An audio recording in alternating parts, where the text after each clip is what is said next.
The Louie T Network is powered by MusicHead University. MusicHeads, classes in session. Turn me up. Enroll on YouTube now. Link is in the description.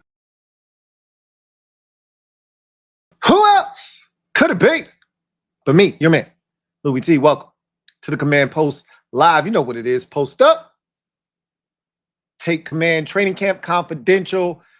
Team back on the field for their first practice after their preseason tilt with the Cincinnati Bengals. DQ talked about some of the takeaways after he had a chance to watch the film. We'll get to what DQ said today. He got a little testy with the media today, a little spicy. Yeah. We'll talk about that as well.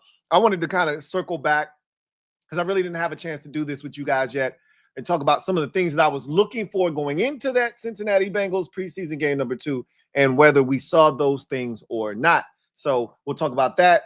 I want to talk about some guys hitting the practice field today, which was very important because there are a number of guys that have been out for a significant period of time that are instrumental, we think at least, in the success of this team in 2025. And so it was good to see some of those guys back. All, obviously take it with a grain of salt. Today was a glorified walkthrough, right? Very limited practice, no pads. There was no contact, so it's easy for guys that have been out for a significant amount of time to participate in a practice like the one that was conducted today. The real test will be tomorrow. DQ said that they're going to have another one of those practices where the officials come out. It's going to be highly competitive because this is going to take the place of the joint practice that would have taken place with the Ravens. Remember, the Ravens joint practice was supposed to be tomorrow. They went ahead and both teams mutually agreed to cancel it. So the Commanders are going to engage in some sort of competitive practice tomorrow with officials coming out in the whole nine. That will be the true test for a Brandon Coleman, for a Jordan McGee, for a Trey Amos, who he talked about today. We'll talk more about that when we get to DQ's presser. But it was good to hear some of those guys be back at practice. We're going to talk about some of that here in a second. But before we do that, what do we always do on Training Camp Confidential to start the show? Of course, we got some house cleaning to do. So let's go ahead and do that right now. So we start with some news from yesterday. And yesterday, the team signed offensive tackle George Fant. Now, I will say they worked him out last week and they didn't sign him. So I was under the impression that he was not going to sign here. So, and I was excited when I heard that they had him in for a workout because he, to me, is the equivalent of Cornelius Lucas. You bring in a George Fant to this roster as is, it makes me feel so much better about the offensive line. Remember, when Lucas Niang got injured, I said, I expect them to bring in some sort of offensive lineman to offset that injury. And they did everything but bring in an offensive tackle, right? They went out here and they signed multiple defensive backs, like 2 corners. They signed a safety here recently. They signed, linebacker, right? They did everything except bring in an offensive tackle. And it was because they were waiting on one in particular, and that was George Fant. And so I love this signing, and I'm here to tell you, I am making this declaration here on August the 20th that George Fant is going to make this roster. He just got here. Look at him as a Noah Brown type signing from last year. Now, Noah Brown was a little bit later in the summer because it was after the 53-man roster cuts had been made. It was a surprise cut by the Texans, and we swooped in and got him. This is a week prior to that, right? That neighborhood of where Noah Brown was released last year. But George Fant is going to make this roster, I believe, and I think this is another one of those shakeups in the 53-man roster structure because, again, who are you going to take out to add in? Like Lucas Niang wasn't going to make this roster. Foster Sorrell wasn't going to make this roster. So it's not like, he's taking the place of someone that either got injured like a Lucas Niang or he's taking the place of a guy that just has underperformed that they brought in here to make the roster like a Foster Sorrell. Neither one of those guys are going to make the roster anyway. So it's going to be interesting to see how things shape up. But I also have talked about this. you can trim off fat at certain positions. You can trim off fat at linebacker with the move that they made last week of cutting Dom Hampton. You can trim off fat there and just keep 5. You don't have to keep a 6th linebacker. You could put Ale Cajo on the practice squad. You don't have to have him make the roster. You don't have to keep Duke Riley here if you don't want to. Duke Riley can be on the practice squad if you so choose, right? You can cut Duke Riley outright, let him hit the market. He was out there, no one had signed him until we did, and he may still be available in November if you need him, in October if you need him, etc. Right? Also, DQ made an interesting point that I think we all understand, but it's always good to be reminded of this. We'll talk more about that when we get to his press conference, but you also have to take into consideration some other external factors as well. So I just look at it as you just trimmed off some fat with B-Rob. You could easily add back in another back to take his place, which I think is going to happen with C-Rod. So you're going to still have 4 running backs. I think you're going to have 4 tight ends, but you don't have to have 3 quarterbacks. I don't think they're going to keep 3 at this point. I wouldn't if I were them. There's no need to keep a 3rd quarterback with the way those guys have played to this point.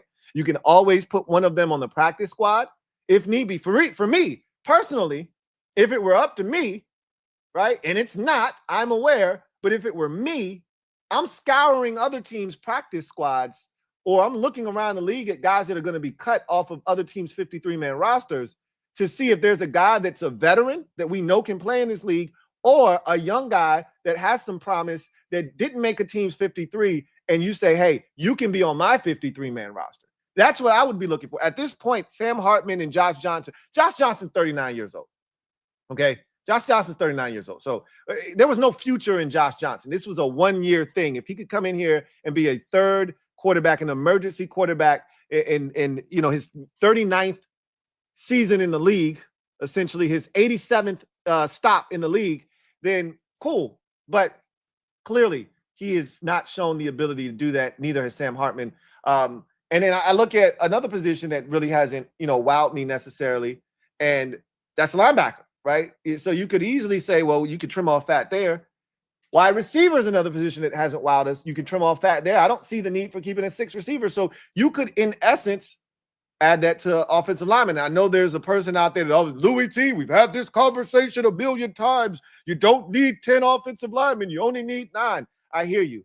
But with the way this offensive line has been in flux this summer, with all the injuries, with all of the shuffling that has had to go on, I think it would be in their best interest to hold on to a 10th offensive lineman, especially if that guy has the ability to play both left and right tackle like George Fant has the ability to do. Because as we've seen already, Andrew Wiley may have to kick inside. That is your primary swing tackle that may have to go inside to guard right now. That may have to go inside to guard. So again, we don't know when Cosme's going to be back. We don't know what is going to happen with Brandon Coleman. It's good to see him back on the practice field today. But again, we'll find out if he's really, truly back tomorrow when they put the pads on, have the officials out there, and get into a real competitive environment. Are those guys that hit the field today, like Jordan McGee, like Brandon Coleman, going to be practicing? Same can be said for Trenavian Amos. That said, George Fant's making this roster. I'm saying it right now. I might be foolish for thinking so. I'm telling you right now, they didn't bring George Fant in here as a camp body. This isn't a camp body because camp's basically over. It's August 20th. They didn't bring George Fant in here to just get them through the Ravens game on Saturday, okay? They brought George Fant in here. They brought him in for a workout and brought him back here and signed him yesterday because they think he can help this team in 2025. Next order of business. The Commanders released guard Julian Good-Jones. Now, from what we've been told, this is with an injury designation, potentially if he clears waivers and isn't signed by another team. And look, I don't know if the snap over the head of Josh Johnson is what did it or not, but Julian Good-Jones has been hanging around here for quite some time. And, at some point, you just have to cut bait. Like, what are we doing here? It's the same thing I've been saying about Cole Turner. Like, you're still here? Huh, interesting. That's what's up. But there's no chance of, Cole Turner making this roster. There's no chance of Julian Good-Jones making this roster. What are we doing here? Let's stop twiddling our thumbs. Let's stop spinning in place. Let's just Let's continue to move on, right?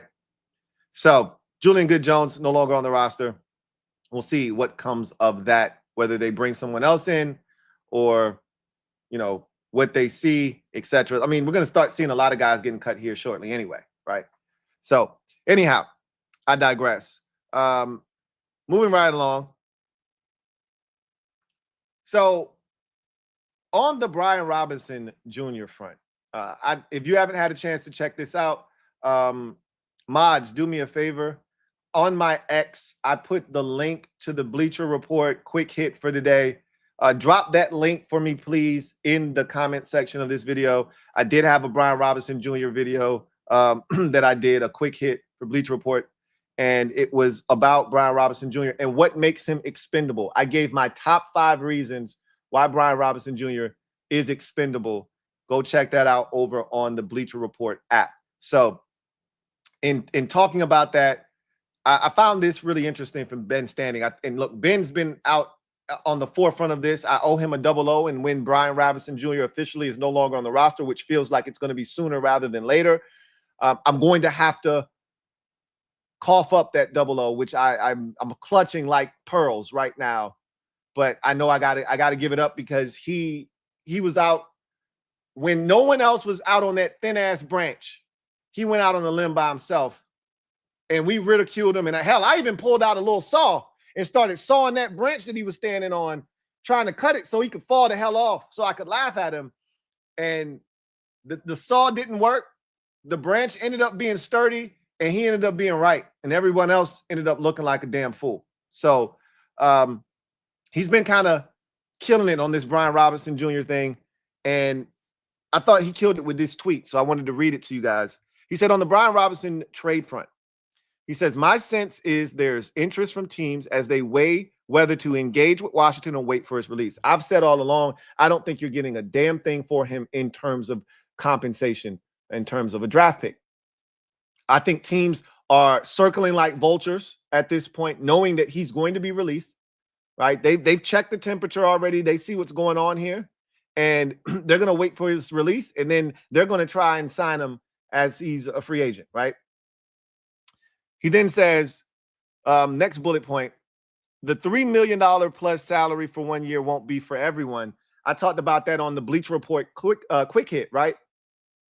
So it's a little bit over $3 million. It's the first time Brian Robinson Jr. has made real money in his career. He's really made peanuts the first 3 years of his deal. You get into that last year of the rookie contract, and that's when the number kind of spikes. $3 million, a little bit over $3 million is chump change for most of these NFL teams. But when it comes to the running back position, which we know is not highly valued in this league, that is a lot of money. And I am appalled at the fact that teams are scoffing at $3.2 million as being too much for Brian Robinson Jr. It's laughable, actually, to the point where if we want to get a 7th round pick from someone, we may have to eat some of that salary. It's not a lot. If someone said, hey, we need you to eat $2 million of his salary if you want this 7th round pick, I'd pay $2 million for a 7th round pick at this point. With us just getting Bill in the 7th round, with us getting Javonte John Baptiste last year in the 7th round, I'll pay $2 million for a 7th round pick. You know, I'm not the biggest 7th round pick guy, but Adam Peters, Lance Newmark and company, they take their time, they assess the draft, and they don't waste anything. You know, I grew up in a household where we didn't waste food. If you wasted any food, you got there are starving children in Somalia speech that we never wanted to hear because we heard it 500 million times from my dad. Didn't want to hear the shit anymore. So you ate all of your food. They don't waste anything. So I'll pay $2 million for a 7th round pick and to move on from Brian Robinson Jr. all in one fell swoop, if that's what it takes, if you've got to eat some of the salary, right? Which is crazy to me. 3.2, you can't just take on the $3.2 million. They're like, nope. We'll see what happens. Compensation, obviously a late day 3 pick. Duh. It's the latest of the latest day 3 picks. Like, you're not getting a 6th round pick for Brian Robinson Jr. If something like that were to pop off, it would be, we get a 6th round pick and we give up Brian Robinson Jr. in a 7th round pick. You're not just getting a 6th round pick for Brian Robinson Jr., right? You're going to have to give up a pick and attach it to him in order to get a 6, which I'm not comfortable with, by the way, because you know what? I'd rather have a 6th, another 6th than a 7th, rather. So I actually take that back. If you could do that, it makes sense. You move up around essentially. Hey, why not? But a lot of us are like, I don't want to pick swap for him. I just want to pick. I just want an additional chance to throw a dart at the dartboard. I don't want to swap with you, right? I just want another pick. We'll see what happens. He also says assessment, aggressive runner with limited upside. I think we would all agree with that assessment of who Brian Robinson Jr. is as a football player. This is the part of the tweet that I thought was really interesting. He says, 49ers could be a team to track. Injuries have sapped their running back depth. I don't see him as a good fit for their scheme. They, obviously the Shanahan's run an outside zone, inside zone scheme. It's a zone run blocking scheme. That's not Brian Robinson's strength to press, stick his foot in the hole and then go, or stick his foot in the ground, go much faster than slow. That's the thing that he struggled with here, right? It's having the vision to see the cutback lane, having the patience to press, and then stick his foot in the ground. He would not be a great fit in their scheme to me. Texans also beat up, he says. I think that would be a solid fit. But again, the Texans have been notorious for running some version of the ZBS as well. So I don't see that being a great fit. Here are some teams that are a better fit. The Bears are a better fit, right? Think about, what they did in Detroit, how they ran the football in Detroit. Think about David Montgomery. He's not David Montgomery. That's not what I'm saying. But think about how they ran the football in Detroit. He'd be good for that type of offense, a physical downhill gap scheme. Same thing with the Titans. Titans are the perfect fit for him. That's the kind of offense that they run, right? Or at least that's what they used to run with Derrick Henry, right? So I think that would be a good fit.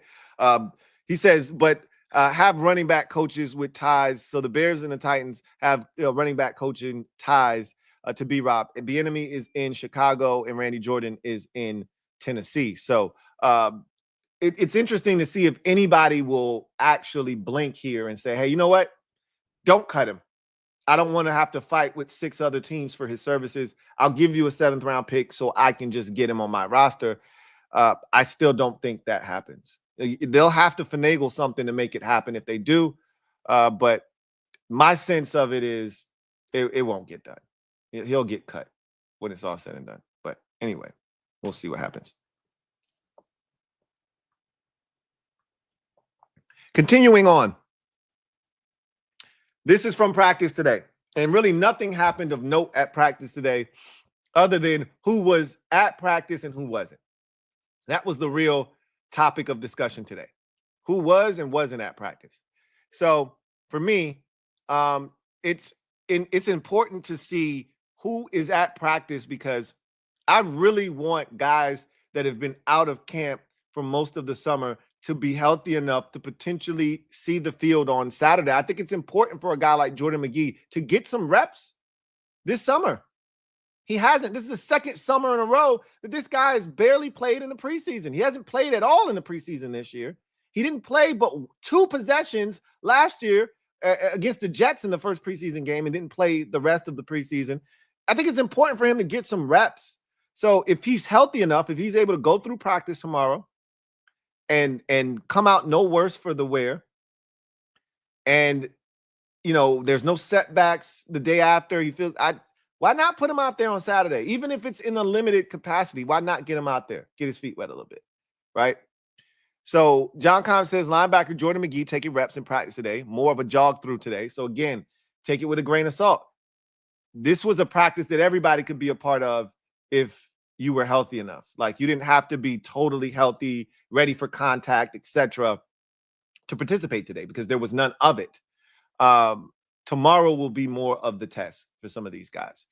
Zach Selby said Brandon Coleman back at practice today. We saw visual evidence of him being back at practice today, which was a sigh of relief for me. We knew he was close. How close? The guy that we thought was closest was Jordan McGee. right? DQ told us that he was chomping at the bit to play on Monday night versus Cincinnati, but they just weren't going to do it. They weren't comfortable with where he was going into that game. No need to push him. It's the preseason. Again, want to get him healthy. You're thinking long term. Coleman, we knew he was getting close, but we didn't know how close. To see him back out there is a good sign. He needs reps. Keep in mind, not only is he a second-year player, but he's playing for the second consecutive year a brand new position. You know, this was a guy that was really a guard in college, played almost every offensive line position at TCU, but he finished his career up at TCU at left guard. Then he went to left tackle last year. Now he's back to left guard. So, again, he needs the reps. Will he play on Saturday? Don't know, but it's just good to see him out there. The question is, will he practice tomorrow, which will be a better indication of where he is physically. Zach Selby also said that Marcus Mariota was back at practice today, which we also found out, which is also another good sign. Again, of all of the guys that have been out, of all the guys that have missed time, Javonte Jean-Baptiste, Jordan McGee, Brandon Coleman, Marcus Mariota, Noah Brown, Terry McLaurin, of all the guys, the one that I think has the least impact on what happens at the beginning of the season, the guy that we probably worry about the least is Marcus Mariota, because if everything goes according to plan, he shouldn't play, right? But as we saw last year, which is what put me at ease as a fan, I can't speak for you, what has put me at ease is the fact that Marcus Mariota basically did the same thing last year. Didn't really play in the preseason. He had one possession versus the Jets, got injured somehow, some way, whether it was that game or in the practice thereafter, and he was pretty much out the entire preseason. We didn't see him, and as a matter of fact, we were all, I'm guilty as charged. I won't say we, and I wasn't alone, but I will definitely fall on the sword here and say, I was over here banging the drum for Jeff Driscoll last year over Mariota as QB2, because Driscoll looked so good in the preseason, and Mariota didn't play. But as we all learned, Mariota is a wily vet, didn't need all of those reps in the preseason and practice. But when his number was called in the regular season, he stepped up, he showed up, and he showed out. And now we have a level of comfort with Marcus Mariota as the backup quarterback here that we really haven't had in a backup quarterback probably since Kirk Cousins was backing up Robert Griffin III. I know a lot of you love Taylor Heineke, but Taylor Heineke wasn't a great backup. Marcus Mariota is a great backup quarterback. Again, former number 2 overall pick in the draft. Okay, so he was back at practice today. That's a great sign. And hopefully he stays healthy the rest of the summer and into the season. So that was the last piece of news from practice today. I did want to just make this quick PSA announcement. So Adam Schefter, we talked about this over on the Commanders King stream last night, that Adam Schefter made it clear that Bill, right, wants to be called Bill, not Jacory, Bill. So if you have to call him Bill Krosky Merritt, knock yourself out. But I was under the impression that he said he wanted to be called Bill Krosky Merritt, which I said, ain't no way a brother want to be called Bill Krosky Merritt. Ain't no way. Bill, which is his nickname, I'm pretty sure is all he wants you to call him. If you have to throw in the hyphenated last name, all right, do it. But just make sure you say Bill. Don't say Jacory, right? So this is from Schefter. So we can clear this up. White people, listen up. A PSA heading into tonight's Monday Night Football matchup between Cincinnati and Washington. Commanders running back Jacory Krosky Merritt prefers to be called Bill. Not Bill Krosky Merritt, just Bill. B-I-double. That's it. Some still use Jacory, but on the broadcast, he could be called Bill Krosky Merritt. Again, I refrain from Bill Krosky Merritt. Okay, a lot of people that are going to call games are going to call him Bill Krosky Merritt because they just don't get it. It's just Bill, everyone. It's just Bill. And if you don't know who I'm talking about, then we don't have anything to talk about. I shouldn't have to give you his entire government because you don't know, you're not hip to who Bill is, right? It's just Bill. This has been a public service announcement brought to you by the LouieTeeNetwork in conjunction with Adam Schefter. All right, so before we get to what DQ had to say today, I wanted to go over quickly because DQ led his press conference with things that he liked and disliked from Monday night's preseason contest versus Cincinnati. So I think it is the perfect segue for me to give you some of the things that I said I was looking for going into the game that we never really circled back and talked about.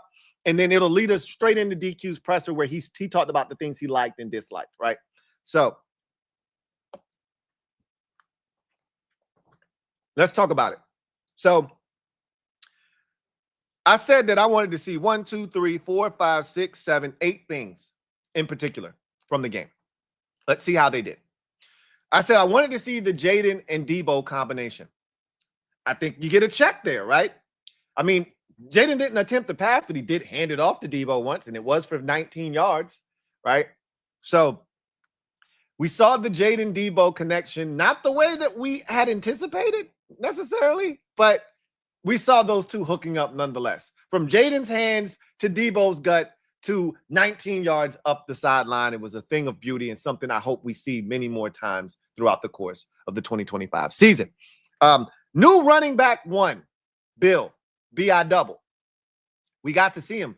Now, the question is he running back one? I think we all feel like that's the case. But look, they did start C-Rod in the game on Monday night.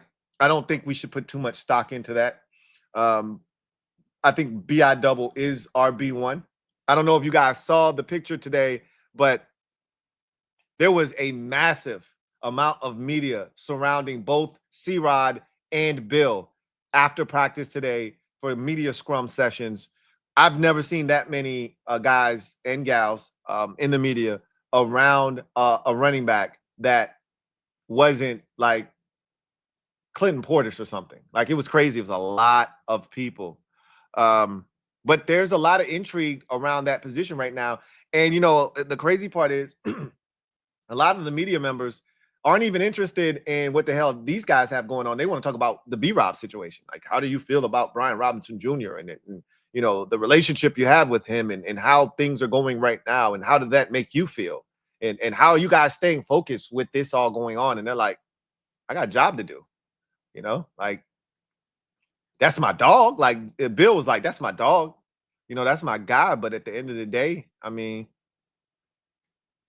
what can I do? You know, all I can do is focus on me. And Chris Rodriguez was like, I mean, in his mind, he was like, I'm happy about the shit. He can't say that, but without B-Rob off the roster, C-Rod ain't making this roster, right? That his only hope was that someone either had an unfortunate set of circumstances happen to them or somebody ended up getting cut or traded. That's the only way that he had a shot here. So C-Rod secretly is like, hell yeah, I'm happy about this shit. Get his ass the hell up out of my way so I can make the roster. Because I'm sick and tired of being on the damn practice squad. I want to be on the active roster. I want to make this goddamn on team. I want my salary for this year fully guaranteed. Yeah, get his ass out of the way. But he can't say that, right?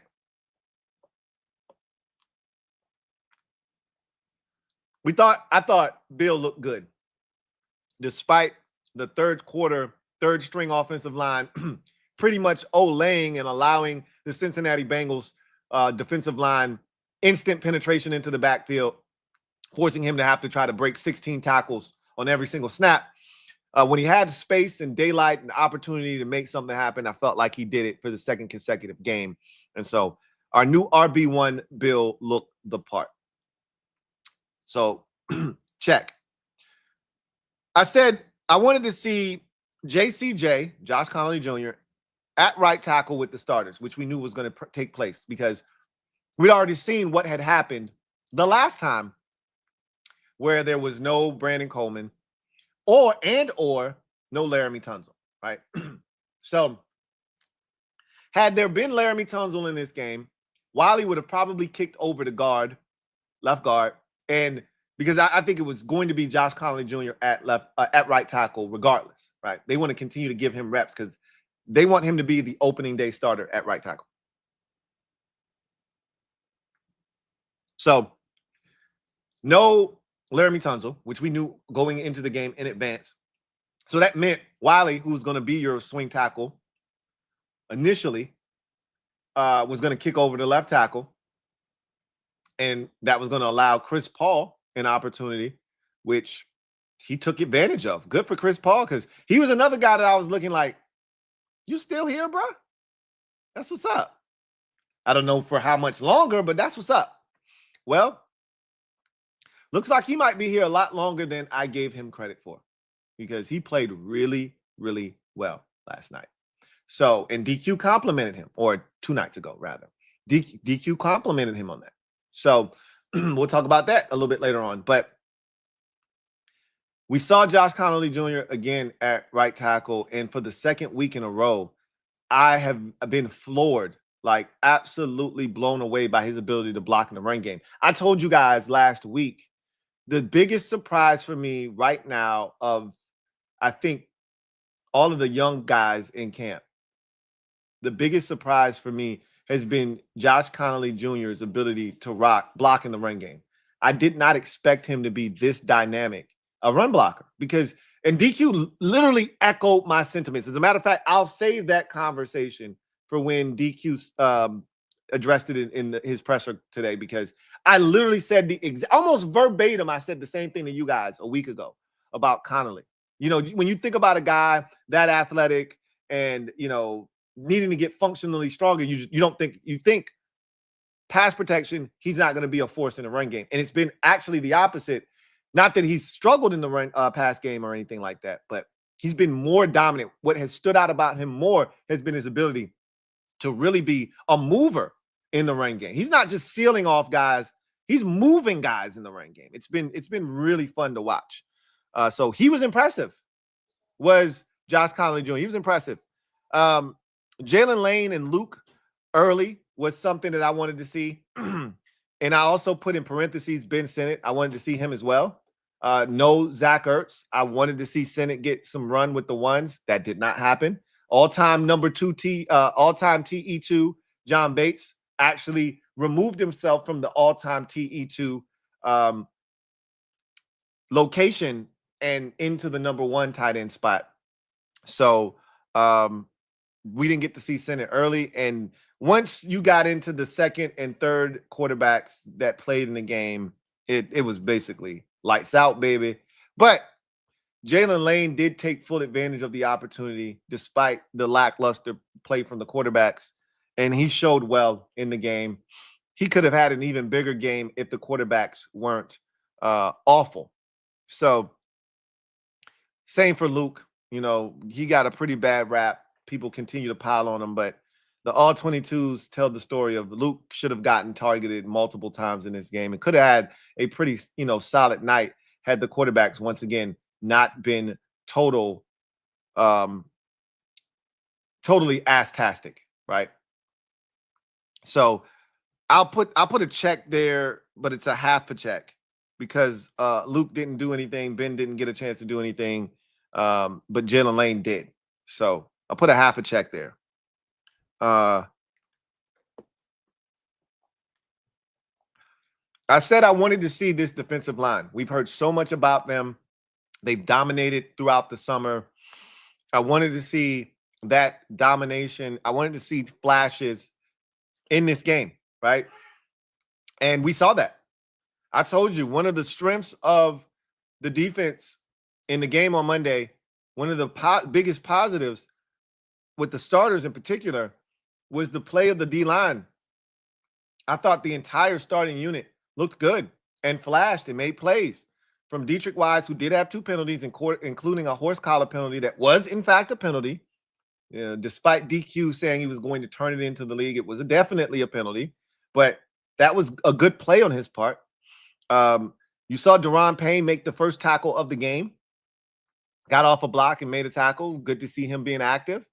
We saw Javon Kinlaw make a play down by the goal line. We talked about that, right? And then we saw Dorrance Armstrong get the pressure that led to the 17-yard sack on Joe Burrow that ended the second drive of the game. So all of those guys made impactful plays on that defensive line. We heard about them making plays, and we got to see it on Monday night. So I said I mainly wanted to see DA and Kinlaw, and both of them flashed and showed me exactly what they have been doing, or at least what we had heard that they had been doing all summer long. So check for that. Secondary, I put down secondary gets his biggest test. And that one, I think I hyped that up. I can't speak for y'all. I hyped that thing up as much as you could hype. This was the reason I asked Cincinnati to play their starters. I asked Cincinnati 3 weeks ago. I beg of you, please let me get at least 2 possessions of Burrow, of Chase, of Higgins, and company. And their coach said, tell you what, we're going to approach this thing differently. You're not only going to get these boys for a possession or two, you're going to get these boys for at least a quarter, maybe more. And I was so excited. Then we get to the game, and look, against Philadelphia, they got them for 2 possessions. I said, oh, hell yeah. That means we're definitely getting at least 2, possibly more if shit doesn't go well. Well, we got them boys for 1 possession, and then we got a bunch of backups in Joe Burrow in the game. And that was not what I was looking for. And honestly, I don't know if it would have mattered because we took our starters out after the second possession of the game.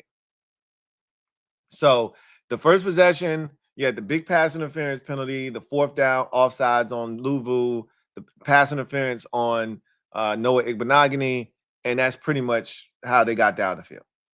The second drive was blown up by they had a self-inflicted wound with a penalty on a nice gain. And matter of fact, Carlin Vigors missed the tackle on that play, so the corners were already out of the game by then. So it didn't even matter. The D-line was still in the game, but the corners were already out of the game. So that got hyped up, and we got Chase and Higgins for 1 possession. We got the combination of Mikey and Southeast Sean for 1 possession. And there was no Trey Amos at all in the game. So that definitely is an X. That's not a check mark. The secondary did not get the test that we were hoping that they were going to get. And it didn't work out the way that I hoped. Matt Gay, needed to see him be better than he was the week prior. He was, but he didn't get a lot of opportunities. I don't think any of us necessarily loved the kickoffs, but I'm not blaming him for that. I think that was done intentionally. I think they wanted to work on a few things special teams wise.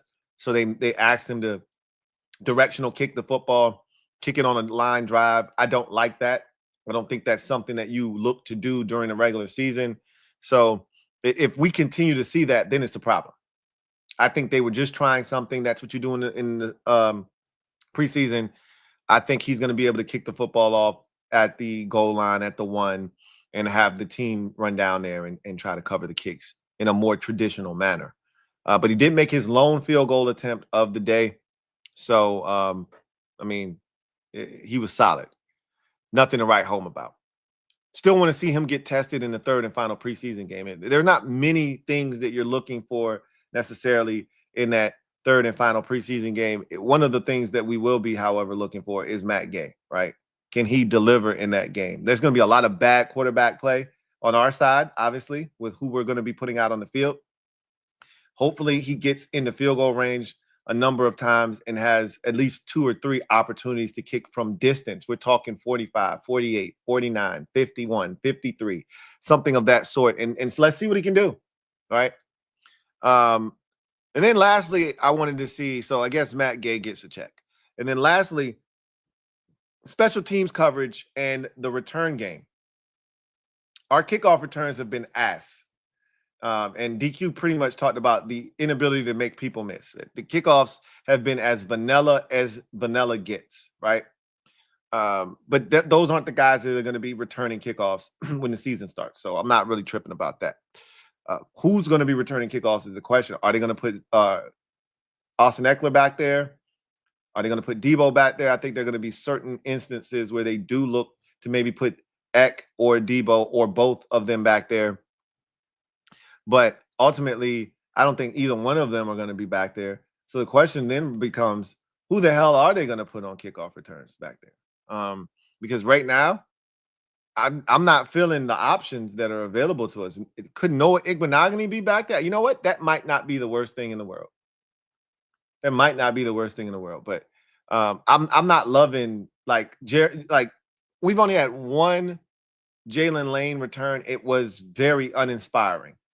It looked very Luke McCaffrey-esque, right? He had all gas, no brakes, ran right into his own blocker, and you just said, bro, you couldn't have avoided that guy. You just ran up his back and got tackled. So the returns game wasn't great from a kickoff returns standpoint, but the punt return was actually decent. We did get an 11-yard return from Jalen Lane. That's more of his jam. So was pleased with that. The special teams coverage was solid. The first kickoff of the game almost broke, so I still have a problem with the unit. I still don't think they're where they need to be yet. But again, also, I didn't love the kick itself. I thought it set the stage for something like that to occur. So again, they may be trying some things on special teams. I don't love it. So hopefully they're done experimenting and they just traditionally kick the ball high in the air as far as you can without going in the end zone and allowing the coverage team to get down there and make something happen. So I would say the special teams was solid. I would give it a half check, not a full one. So let's get to what DQ had to say today. All right. So DQ started off his press conference. And before I get into this, I want to give a shout out to my guy, Frank McLaughlin. Frankie, baby, thank you for the very generous donation on Cash App, man. Can't thank you enough for the support. Big shout out to my guy, Frank McLaughlin, man. Really do truly appreciate you. You know you're my guy. Aloha, baby. Aloha, Frankie, baby. Really appreciate you. So, game recap is what DQ started off with. He said, I want to talk about the things that I like and don't like, he said. He said, things that I liked. I like the run game. I like the pass pro from the offensive line in the game, especially with the units that were in there early, right?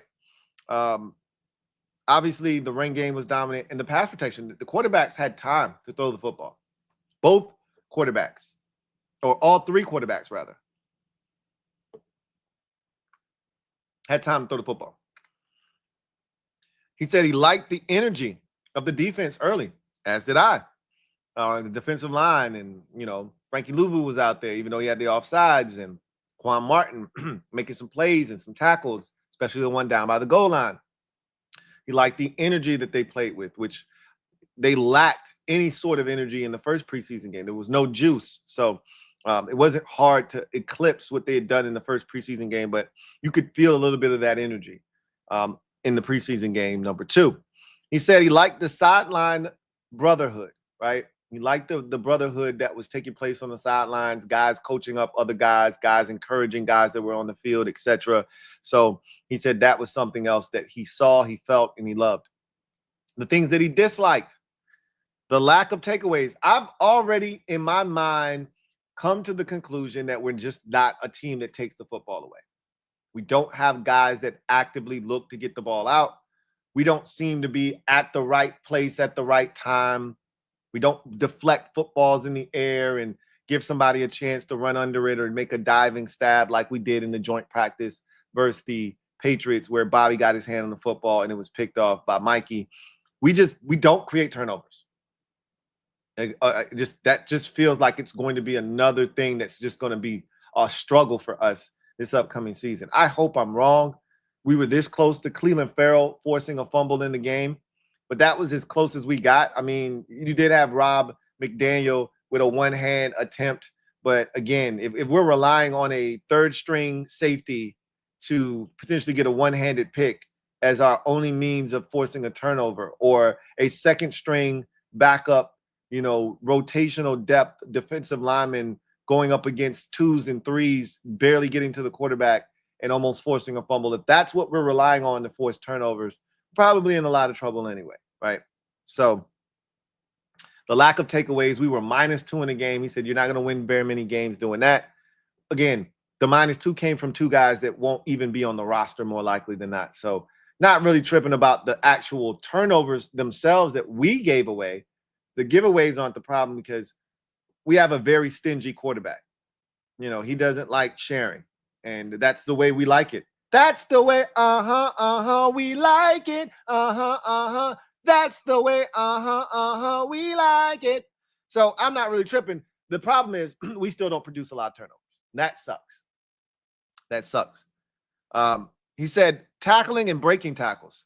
That's another thing that I think we struggle with. Is breaking tackles. Special teams wise, don't look for us to break shit. You watch the dynamic returns that we've seen in the preseason to this point, i.e. the Ravens had a couple of big returns in their first preseason game against the Colts. And LeJohntay Wester had a couple of nice returns, one for a touchdown, another big one. And he had to break some tackles to do it, right? Our guys we don't do that. We don't break tackles. We run in a straight line. And if no one touches us, we can go. But we got to change directions. We got to make somebody miss. I don't know if that's in our DNA as a football team. We don't have a lot of – that was the problem last year. Remember, we used to always make a joke about how Jaden had to throw the football into the end zone because guys didn't make plays outside of the end zone, right? That was the running joke that if he doesn't throw the football into the end zone, it's not going to be a touchdown. I think the same thing kind of applies this year outside of Debo, right? We'll see if Jalen Lane is able to do anything, but he doesn't strike me, and even watching his tape at Virginia Tech, he doesn't strike me as a guy that's going to make a bunch of people miss. He's more like Terry in the sense that he's a straight line speed guy. If you give him space and opportunity, he's going to cook you. But if you force him to change directions, have to make somebody miss, shit ain't happening. He doesn't have any wiggle, which is okay, right? That's who he is. Debo is more of a physical guy. He's not breaking anybody down. He's not juking anybody. He's just going to run through like the first broken tackle he had. He just cut back on a guy. He got an arm tackle in there, and he just ran through the arm tackle, right? We are going to be a team that struggles with broken tackles. Bill is one of the few guys on this team that can actually make somebody miss. We don't have a lot of guys like that. So broken tackles are going to continue to be, I think, a struggle for us. Tackling, I thought was okay early in the game. The first half, really, the tackling was pretty good. It wasn't until the second half, again, now you got a bunch of dudes who not going to be on the roster. That's when I thought the tackling got really shoddy. So I think he was really disappointed in the tackling because as the game wore on, I felt like the tackling deteriorated and got worse and worse. And then he said he disliked the kickoff, the lack of kickoff coverage kick-ass. The lack of kickoff coverage kick-ass. He's like, that's our calling card, special teams. That's one of our flagship units. We get down on special teams. We make other teams feel us on special teams. We set the tone on special teams. That was our thing last year. That was our jam. It hasn't looked like that in this preseason yet. And he's still waiting for that to take place. He then talked about B-Rob being excused from practice today and hoping for some resolution to that situation very soon. I think we all expect some sort of resolution here shortly. Like, I'd be shocked if this thing goes into next week. I believe that something will happen with B-Rob over the next 24 to 48 hours before we play the Ravens. I don't think he is still on the roster on Saturday. I don't know if you guys have been keeping up with the rest of the league, but I can tell you that there have been a ton of trades that have gone down over the last 12 hours or so. And we've had a lot of trades happen just this week. We saw the Eagles trade for John Mechie. We saw the Chiefs trade Sky Moore to the 49ers. Devon Vele is now a New Orleans Saint, traded from the Denver Broncos. I saw Harrison Phillips traded, I think, from Minnesota to somewhere else. I don't recall exactly where. I think it's the Jets, if I'm not mistaken. But we've seen quite a few trades take place. Like, they're starting to come in hot and heavy, right? These trades are starting to circulate. They're starting to percolate. I'm just waiting for us to get one, if it's going to happen. I don't know if it's going to happen. I still don't think it's going to happen. But I would love to wake up tomorrow to the news that B-Rob has been traded to the Tennessee Titans for a 7th-round pick. I would love to wake up to that news. That would be awesome. I won't hold my breath. I won't hold my breath. He was then asked about Terry and what's his status. And this began the line of questioning surrounding Terry McLaurin, to which DQ got pissed off. We will circle back to that when we get to that point of the press conference. But this was the first Terry conversation, and he basically explained to the media that Terry's now in the return to play phase of his rehab. He's been removed from the PUP list. DQ basically said his ankle is healthy, which, duh, we already knew that. His ankle was never injured. Duh, right? It's so funny to hear DQ say, yeah, the ankle's good, right? If Terry had a contract, he wouldn't have missed a single day of camp this year. Not one, okay? Not a single one. However, they've played this game that they have to play in order to save face on both sides. And he said the ankle's healthy. It's now a conditioning issue. Now we just got to get him up. Yeah, right. Yeah, Terry's in. He's fine. Terry's in. You had a jog through today. Okay? You had a jog through. You don't need conditioning for a jog through. Terry could have been out there today. All right? Again, translation, Terry's not getting out there until he has to. Until he has a deal. He had a jog through today. You don't need to be in condition, in tip-top shape to perform in a jog through practice. So he basically just said, you know, a lot of bullshit is what DQ was offering up. And God bless his heart. DQ's doing the best he can with this situation. I don't feel bad for him. Although if he had it his way, I think he would have already signed Terry. A lot of times in these situations, when things like this transpire, the coach has nothing to do with it. The same thing happened in Tennessee with A.J. Brown. Mike Vrabel never wanted A.J. Brown traded. Mike Vrabel wanted the Titans to pay A.J. Brown, and the general manager went rogue and traded A.J. Brown to the Eagles. And Mike Vrabel got pissed off, went to the front office and said, you got to get him the hell out of here. He just effed up my entire roster. And then they got rid of the GM. And then not too long thereafter, they got rid of Mike Vrabel. So DQ wants Terry back. And it's out of his hands. And so he's got to then be the one to try and keep the media and the fans at bay, because we want to know, well, what's going on? He's not on the PUP list anymore. Why isn't he out there? What's going on? If you tell me he's healthy, why isn't he out there? So he explains all this conditioning, BS, and, the ability to be able to de-accelerate the shit that he's been, spitting out, that jargon that he's been trying to throw around. And then somebody, the very next question basically echoed the last question.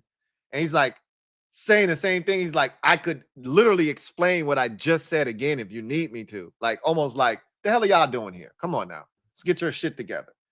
Right? So you can see he was starting to get annoyed. But he's DQ. So he handles everything with a tremendous level of couth.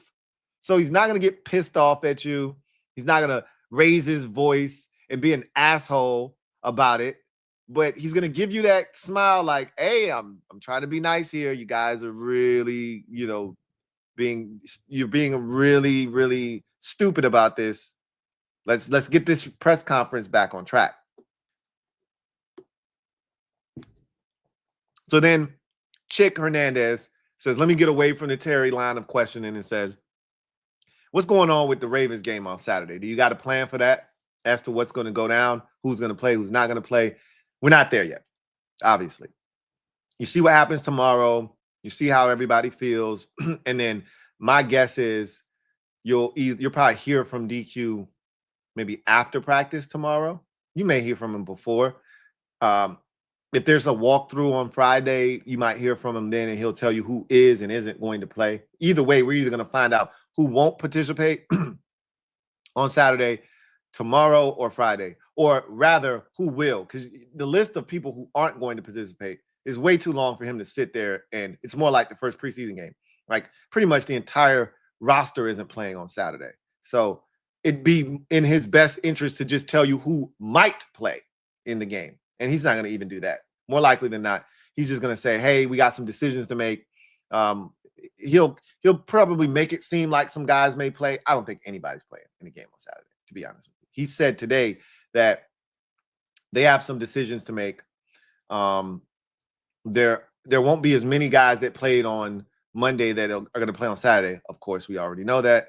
He said, but there are some, rosters, some battles still going on, which is what he's supposed to say. There aren't any tremendous battles going on. Like, can you name one heated battle that's going on in camp right now that you're like, yo, this shit is coming down to the wire? I don't know what they're going to do. Can you name one? There may be a couple of guys. I truly believe Eddie Goldman is fighting for a roster spot. I do not think he is a lock to make this roster. I truly believe that I could see a path where Eddie Goldman doesn't make this team and they go in a different direction. I can see that. So I think there are a couple of guys like that are on the fringe, but there's not a lot. I don't feel like that sixth receiver. Could a guy step up and emerge? I doubt it at this point. I think they kind of know, right? But we'll see. So then Ben Standick gets on the mic, and so just for clarification purposes, Terry's not going to be at practice today, and DQ's like, look, we're not going to do this Where's Waldo shit. All right, we're not doing that with Terry. Like, we're not going to be asking every day, is Terry going to be here? Is he going to be there? This, that, and the third. Like, no, we're not doing that. He's like, and I'm not being, a jerk to you, Ben. I'm not just popping off on you. I'm just saying in general, he's looking at the whole media. He panning from side to side with this one. Like, just letting all y'all mother effers know, we're not going to play this game. Okay? I already told y'all, Terry ain't no different than the rest of these dudes. Sam Cosme, who is on the PUP list currently, hasn't been at practice, wasn't at the game on Monday, right? It's the same shit, right? It ain't just Terry. We done. When's the last time you seen Noah Brown out on the field? He ain't on the PUP list, but he been injured. Like, we've been doing this with everybody. So, like, y'all got to stop asking me. But here's the thing, and this is why we got to talk about this. I don't feel bad that this is a distraction, that you're getting annoyed with the line of questioning. You guys did this shit to yourselves. You did this to yourselves. Now, look, you can't control how much money Terry wants. And we've had reports that say he wants XYZ amount of money, this, that, and the third. But the negotiations could have been a lot further along than they were when we got to the point of camp. Like, we found out that the team hadn't talked to Terry in over a month or two. So this thing could have been solved a long time ago. They could have come to some sort of resolution, or they could have at least been working towards that a long time ago. And they just buried their head in the sand. They just figured, okay, he'll come to his senses eventually. And it hasn't, gotten to where either party is close enough to strike a deal. We've talked about it's a distraction. It's a distraction, and it's their fault. They're to blame, as is Terry and his group. Everyone's got their hand in this cluster F. But this could have been solved a long time ago.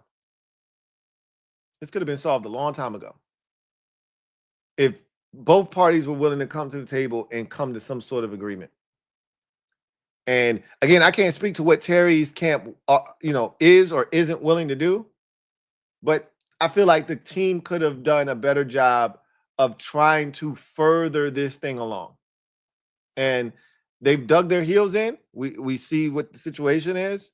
And so now this is the byproduct of it. You can't be mad when they start peppering your ass with questions about Terry now that he's off the PUP list, because you were able to hide behind the fact that he was on the PUP list. Now his ass is off the PUP list. Usually when guys come off the PUP list in the summertime, they come back to practice.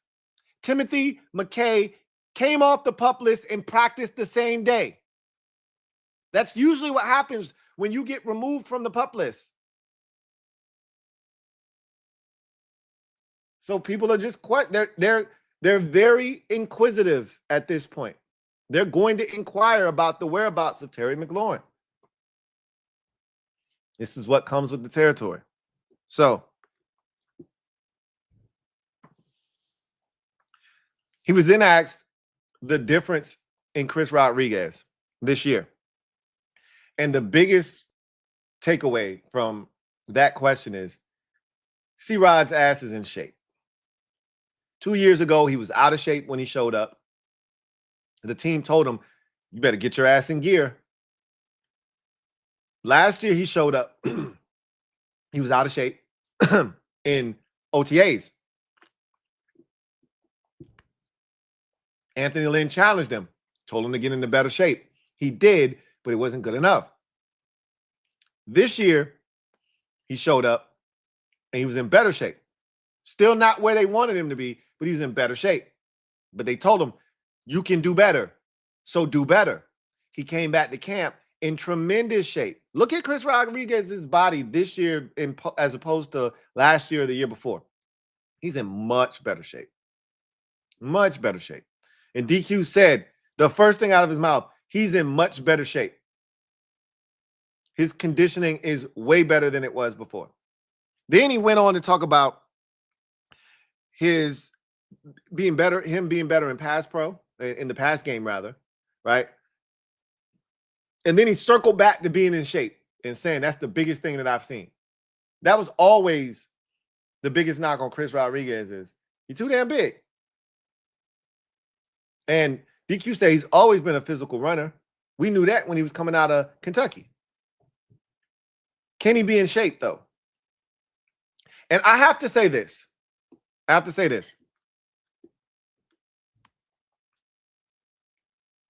went back and watched that run 50 times, the big 40-yard run.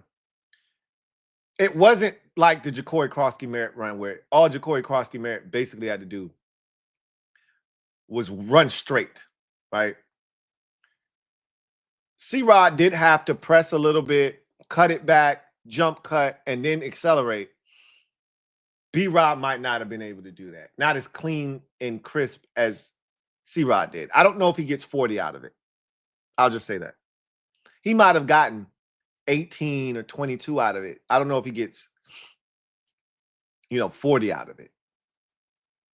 That said, that was a really good run by C-Rod. It was great blocking, don't get me wrong. Like he didn't get touched until he had gained 38 yards. But it took, nimble feet, good vision, etc. to make that run happen. Good for C-Rod. Good for C-Rod. DQ said that Trey Amos was back at practice today. I never was really worried. Like people keep saying he was back at practice like he missed practice before. He hasn't missed practice. He didn't play in a game. But to insinuate that he's back at practice would mean that he's missed practice before, which he didn't. But it was just good to know he was out there. Again, today was a glorified walkthrough, and DQ said as much, like with Trey Amos, he was going to be at practice today, but he said the key for him is going to be how does he get through today? How does he feel tomorrow? And can he practice tomorrow? Because we're going to have a real padded practice with competition, so forth and so forth. How does he hold up today, which will lead us to whether he practices tomorrow. If he can't practice tomorrow, then that's a red flag.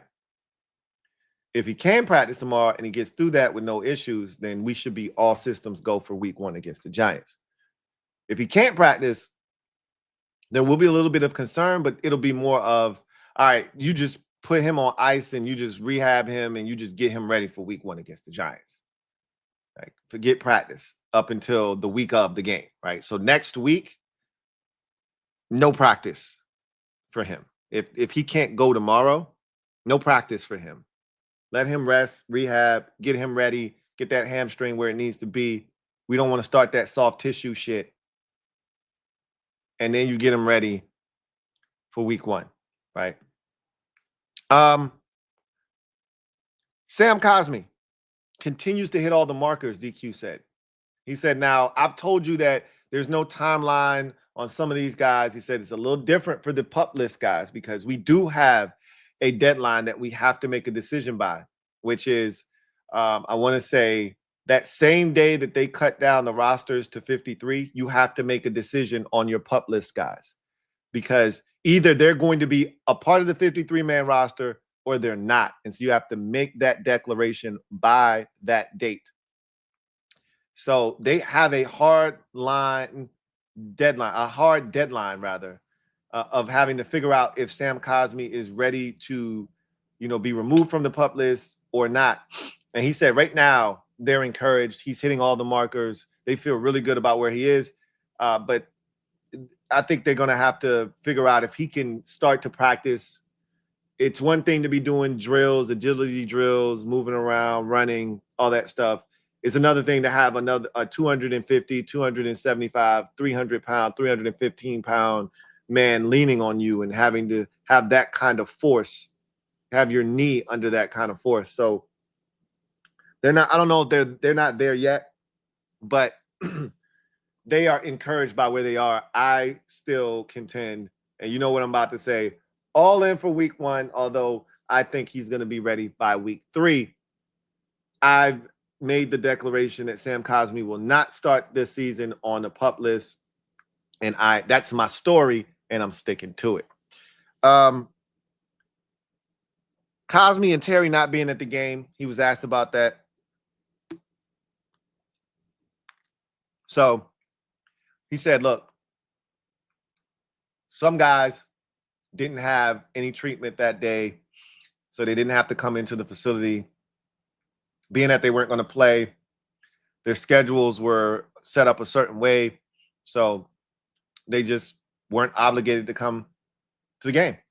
And the thing that I feel like gave them, and which is why I think they allowed Cosmi to not come, which was smart on their part, was to make sure that it wasn't just Terry. If Cosmi were on the sideline and Terry was the only commander not at the game, that would have looked, and B-Rob obviously, but we know what's happening with B-Rob. If Terry was the only commander that's going to be a part of this 2025 roster that wasn't there, that would look really bad.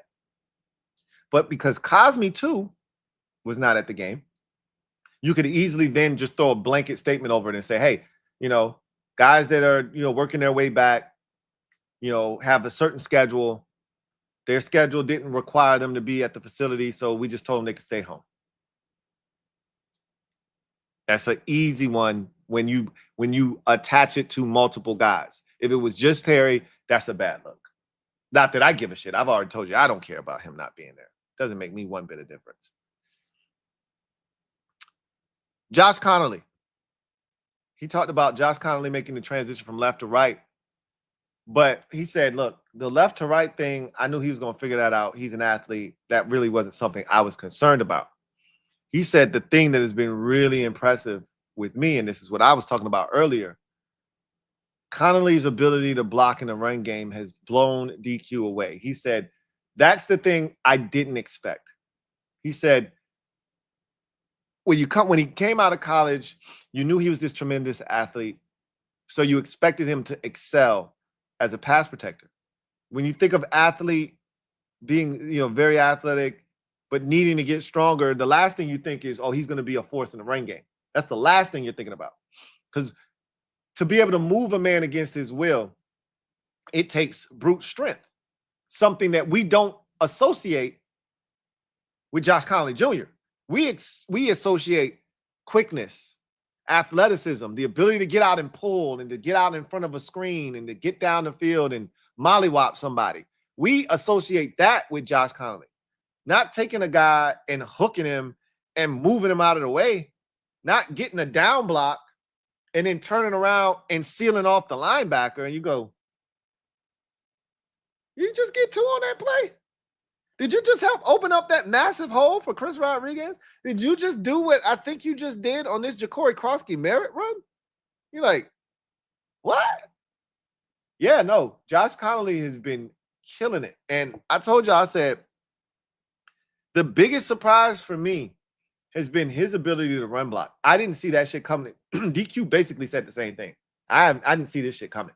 I did not see, Josh Connolly Jr., the run blocker, coming like the way that he has done to this point.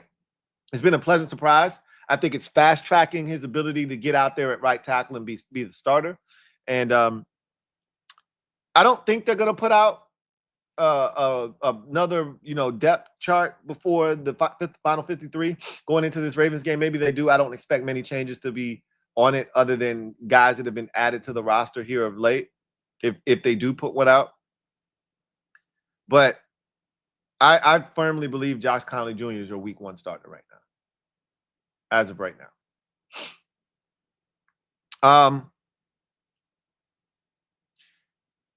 So then DQ was asked about the moving parts on the offensive line, and he said it's not ideal, right?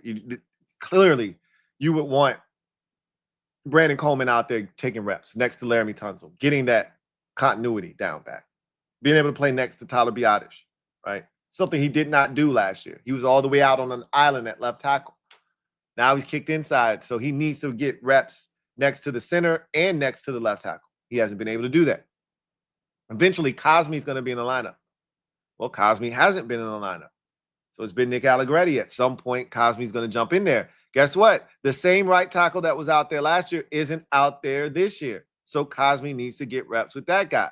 Speaking of which, that guy at right tackle hasn't been taking most of the first-team reps this summer. It's been Andrew Wiley. Now that guy's starting to get first-team reps. They need to continue to get him comfortable in that position. Mind you, Wiley's played left tackle. Wiley's played right tackle. Wiley's played left guard. So he's been all over the place. And then there's the matter of Laramie Tunsil, who we don't worry about at all, but he's been in and out of the lineup just for vet rest purposes. So the line has been in flux. Chris Paul saw some action at left guard. He was really impressive to the point where Chris Paul was praised by DQ for his versatility. He said, Chris Paul has really shown me something this year. He's shown me versatility unlike before. I've seen more from him this year. They're way more comfortable with him this year. And so Chris Paul doing some work. He brought up Brandon Coleman coming back to practice as a good thing today. Again, what does that say for tomorrow? We will see. So all in all, while there's a ton of moving parts on this offensive line, and now you add in George Fant, who I think is going to make this roster, the question begs, when are you going to be able to get your 5 guys out there? At least 4 out of the 5. Coleman getting back out there, Connolly getting to right tackle, and just kind of settling in with that group until Cosme makes them whole at some point in the early stages of the season. He then was asked about Andrew Wiley, and Wiley's been really good this summer. His ability to move around. He talked about Wiley's versatility and then being selfless. He's like, man, he said Wiley came in with a great spirit. He knew that they went out and got Laramie Tunsil, which meant that Coleman might be coming over to take his spot at right tackle. Then they draft Connolly, so he knew he wasn't going to be the right tackle, the starting right tackle at that point, more likely than not. But now Coleman going to guard means you're probably not starting at all anywhere on the line. With Cosme coming back at some point, Coleman going to the other guard, you're pretty much left without a chair in this game of offensive line musical chairs. And he's just handled it like a G, like a champ. Hasn't complained. He said when Coleman went down, he went to guard. When Laramie Tunsil's out. He goes over to tackle. He started at right tackle throughout camp. He's done everything that they've asked, and he's done it with a smile. And so he's like, we really, truly appreciate Andrew Wiley's versatility and his willingness to be flexible. And I wonder if he plays well this year, if he's pressed into action and he plays well. I wonder if they'll bring him back. This is the last year of the 3-year deal that he signed with Rivera and company. And so I wonder if after this year, they gave him some guaranteed money already, right? He didn't have any guarantees left on his contract, similar to what they did with Debo. They gave him some guaranteed money up front. I wonder if he plays well this year, if they'll ask him to come back on like a 1-year deal. I'm intrigued. Then he was asked about the George Fant signing, and that's a big one. DQ said that's a big one. To get a guy of that ilk with his length and his ability to play both tackle positions at this point of the camp is pretty significant. I agree. This George Fant signing isn't a camp body signing. This is a guy you signed to be on your roster. So I'm trying to figure out what the numbers look like because George Fant is included in this number now. DQ was then asked about what are some of the toughest groups to trim off fat at as you try to get this roster down to 53 guys. And he reeled off the tight end, safety, and running back positions. I felt like that was a cop-out. And honestly, what is he supposed to say? I don't think he's going to actually say, well, we got to figure out what we're going to do on the D-line. We got to figure out what we're going to do on the off, because that's where the toughest cuts are to me. What you're going to do on the offensive line, what you're going to do on the defensive line, those are where the toughest cuts and decisions have to be made. Yeah, you could talk about keeping an additional receiver. You could talk about keeping an additional linebacker. You could talk about keeping an additional quarterback. All of those feel like forced moves if you were to do it. Right now it feels like you only need 5 linebackers. Right now it feels like you only need 5 wide receivers. And right now it feels like you only need 2 wide receivers. You're keeping 4 tight ends. There's no battle there. That's not hard to do because you claim that the tight end room is deep.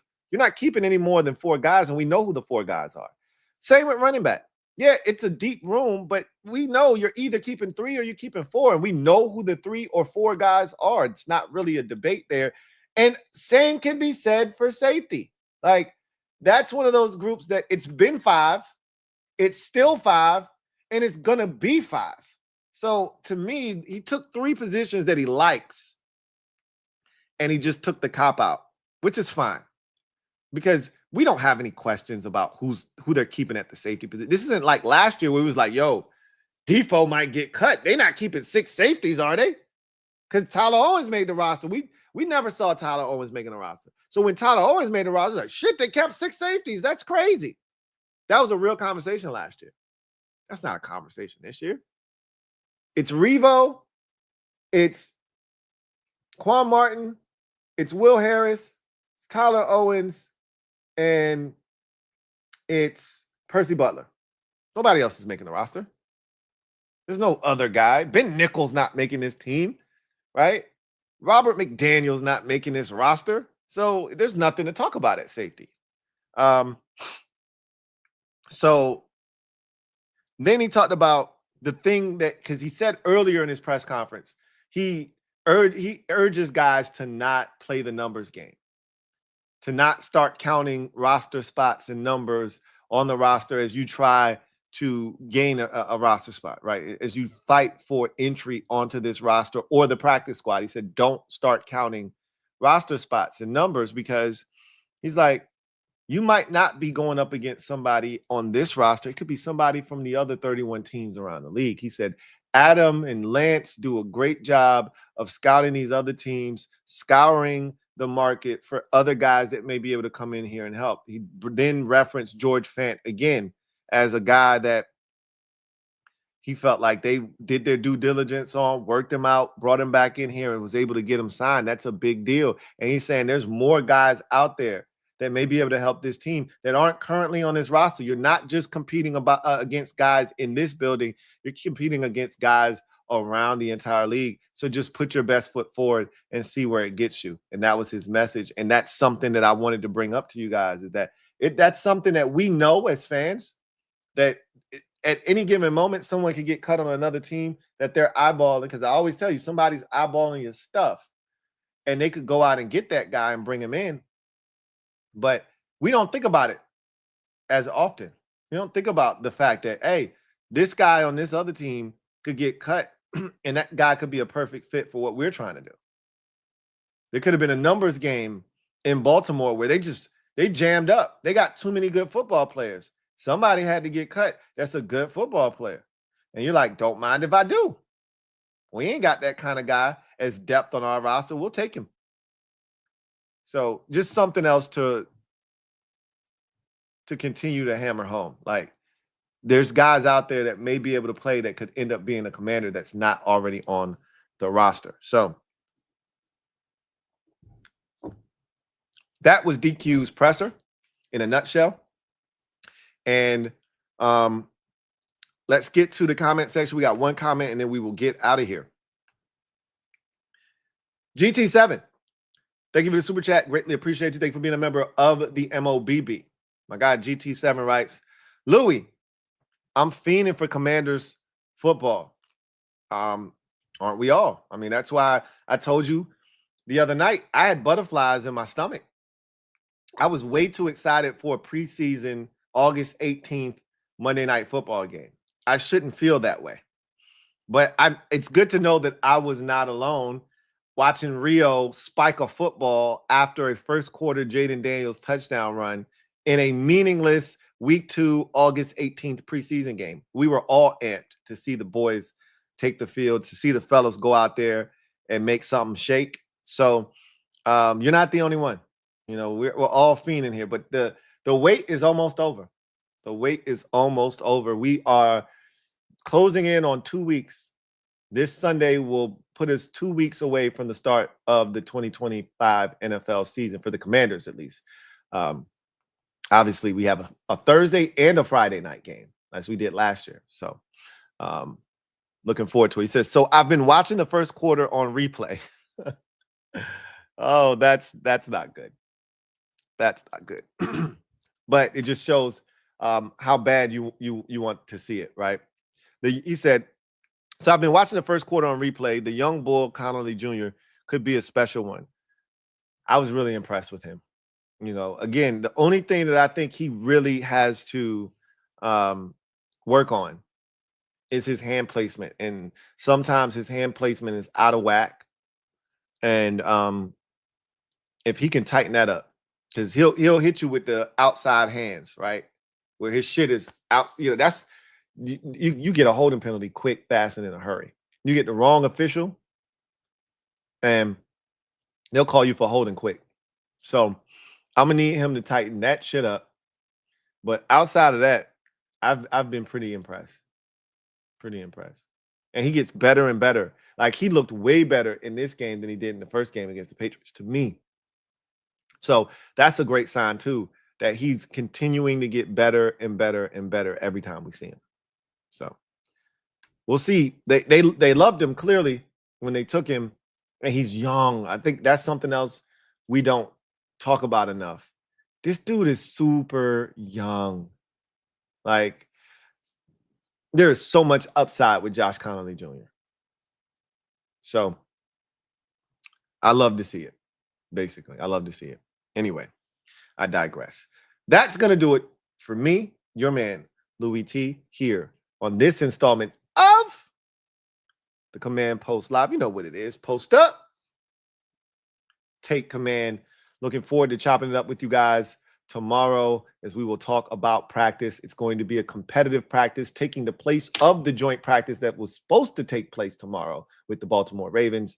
So we'll find out who participated, who did what, how, when, and where, and we'll talk about all of those things. And we will start to preview the game on Saturday versus the Ravens. I think we'll get a little bit better insight from DQ as to what they're going to do. We probably won't find out who is and isn't going to play. I think that's more of a Friday conversation per se, but I do think you're going to start to get a better sense of what direction they're leaning in. Like, could they play? He said during his press conference today that it's going to be a case-by-case basis. So, you know, they're not putting all of the starting offensive linemen out there because Brandon Coleman needs reps. But they could put Brandon Coleman out there at left guard with a bunch of funny lookings, right? Just to get him some reps.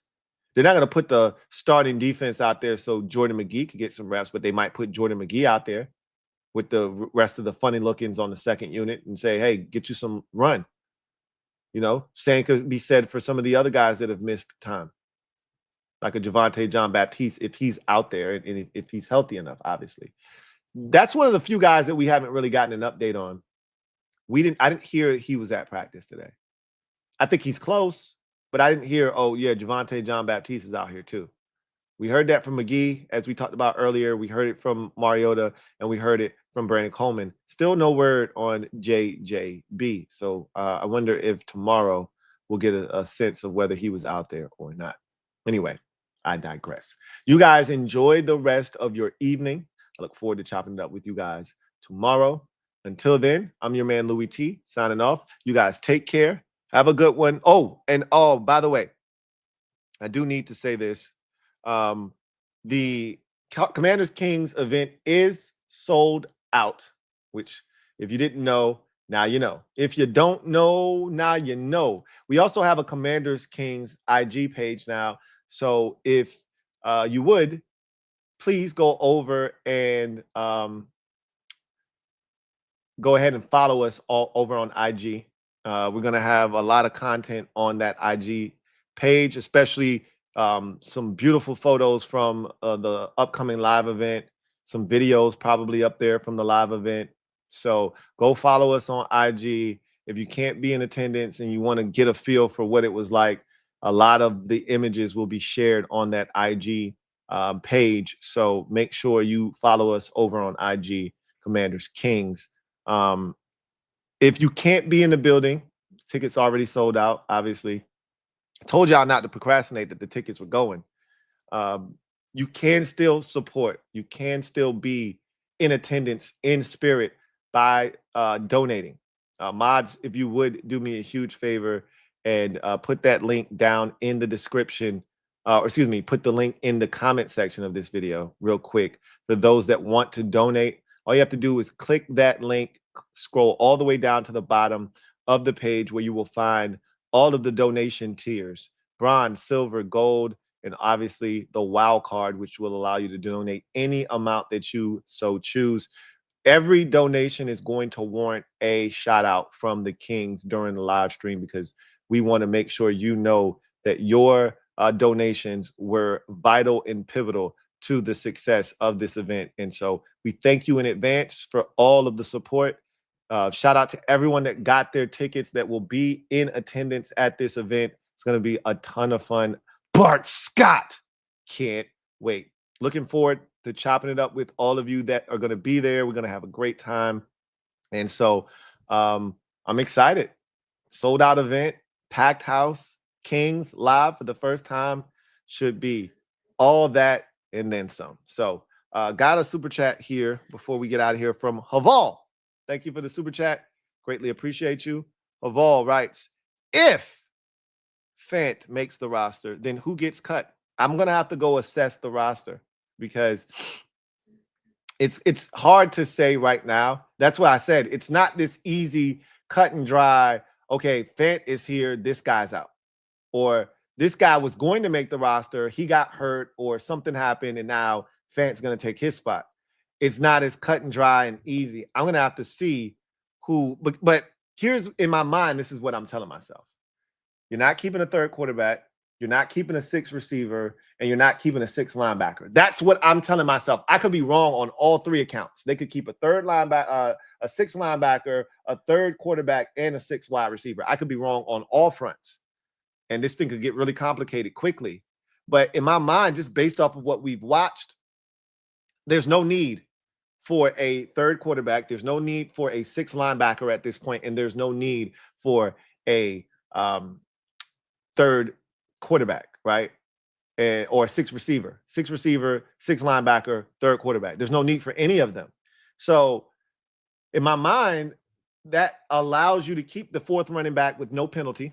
You're already keeping 4 tight ends. You kept 4 last year, so that's no, difference. And it allows you to add in something somewhere else where you feel like it's extremely deep, like running back's extremely deep. So if that's where the talent is, keep more talented guys, not less, right? So I think the offensive line now, with all its depth, we talked about the offensive line having more depth this year.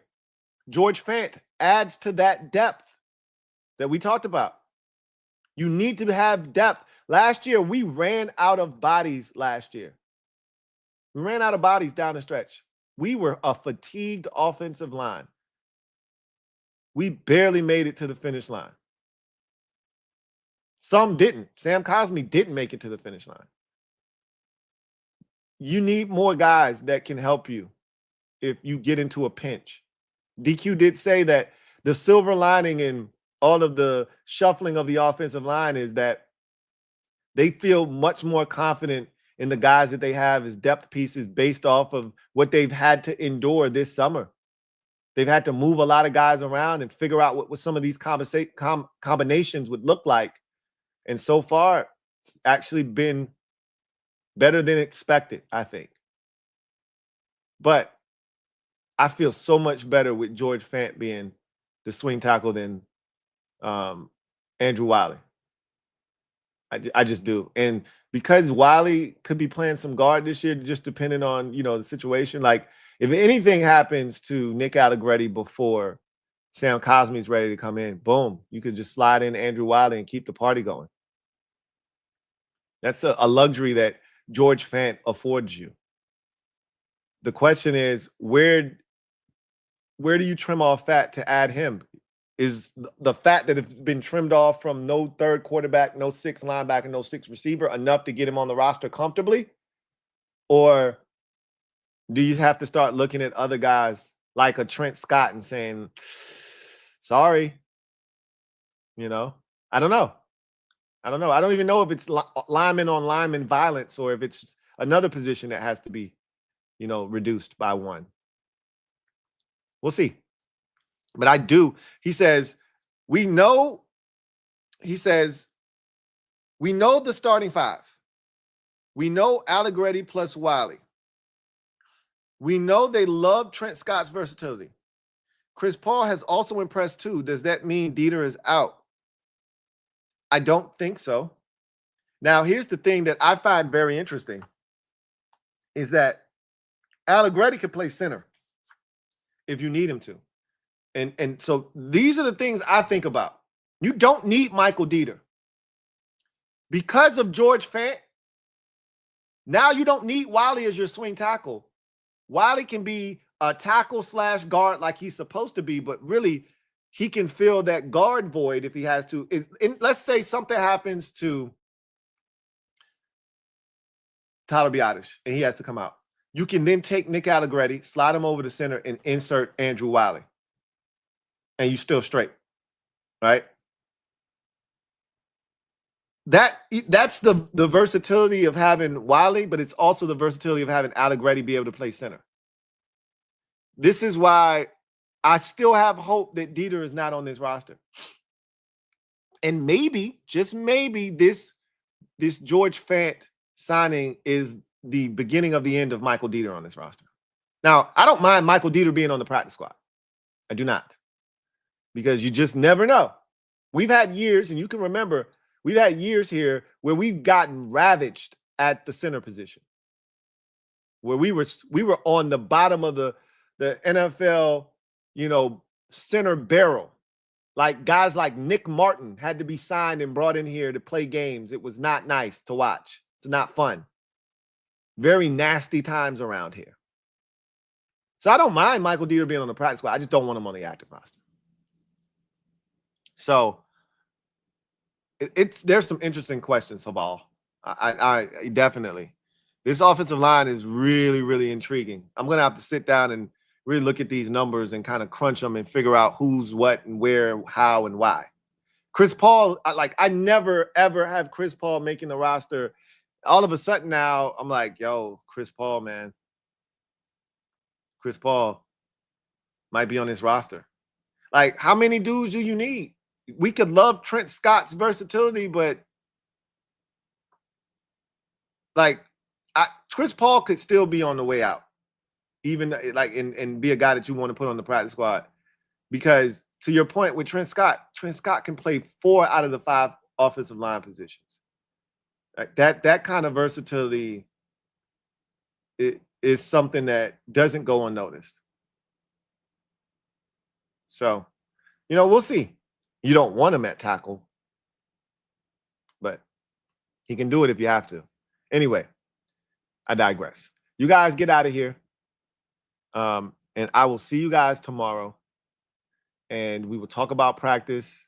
We'll start to look ahead to the Ravens game, among other topics, as we get closer and closer to the end of the preseason and the start of the regular season. Bart Scott. Can't wait. You guys have a good one. God bless. Good night.